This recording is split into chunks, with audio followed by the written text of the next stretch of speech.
As Jesus and his disciples traveled, he entered a village. A woman named Martha welcomed him into her home. She wanted everything to be perfect: the food, the house, the service. She moved quickly from one task to another. Instead of rushing around, Mary sat quietly near Jesus, listening closely to his words. As time passed, Martha's hands were full, her mind was tired, and frustration grew inside her.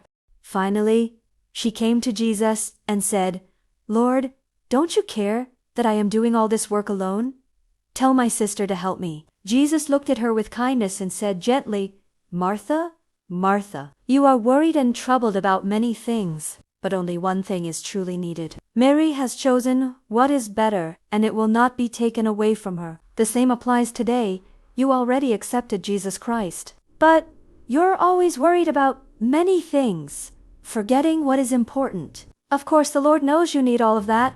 Why don't you seek Him first and see the mountains He will move in your life?